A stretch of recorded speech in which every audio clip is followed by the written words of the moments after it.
Good evening.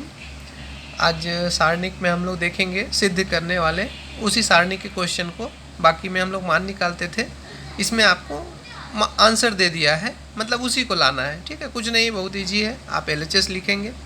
देखिए यहाँ पे आप लोग का प्रश्न था कि सर क्या संक्रिया लगाएं, कहीं कहीं प्रॉब्लम हो रहा है, कुछ भी संक्रिया समझ में नहीं आ रहा है, तो आप परेशान होने की आवश्यकता नहीं है। संक्रिया आप कोई सा भी लगा सकते हैं।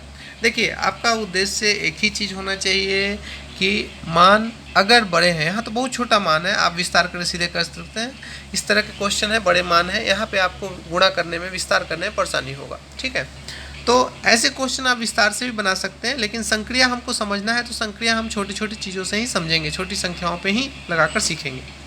देखिए आपके पास आप डायरेक्ट भी यहाँ विस्तार कर सकते हैं। देखिए 100 है, सीधे सीधे R2 के सापेक्ष विस्तार कर सकते हैं। एक और तरीका है आपके पास, 2 - 2 कर लीजिए, तो यहाँ 2 जीरो हो जाएगा। तो क्या होगा कि अगर किसी भी पंक्ति या स्तंभ में 2 जीरो 3 जीरो है तो पूरा जीरो, लेकिन अगर 1 जीरो मिलता है तो हमको केवल 2 में गुणा करना पड़ेगा, और 2 जीरो मिलता है तो हमको 1 में ही गुणा करना पड़ेगा विस्तार करने में।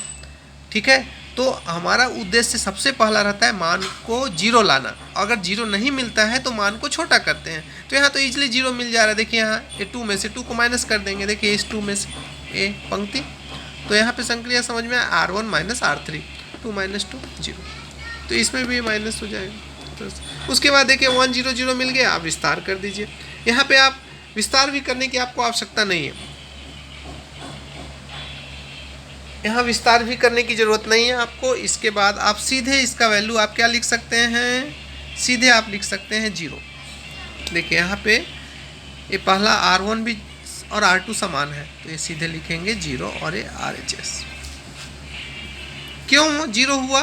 क्योंकि सारणी का प्रगुण ये कहता है कि यदि किसी सारणी के 2 पंक्ति या 2 स्तंभ के सभी अवयव समान है, 100 100 समान है, पूरे अवयव 1 1 0 0 0 0, तो इस पूरे का मान 0 हो जाएगा। ठीक है, इसी में एक अगला क्वेश्चन है। देखिए 13 30 39 3 7 9 23 53 70। अगर हम विस्तार करते हैं तो एक बार 13 के लिए खोलेंगे, एक बार 3 के लिए, एक बार 23 के लिए, हमको गुणा बहुत करना पड़ेगा।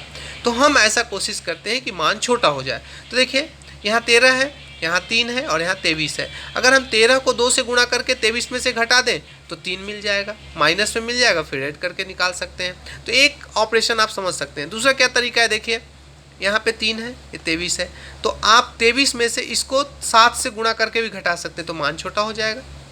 तो आपको मान छोटा करना है। आप जिस तरीके से, जरूरी नहीं कि मैं ये संक्रिया लगाया हूँ तो आप भी ये संक्रिया लगाइए, आप अपने अनुसार लगा के सोचिए कैसे हमारा मान छोटा होगा।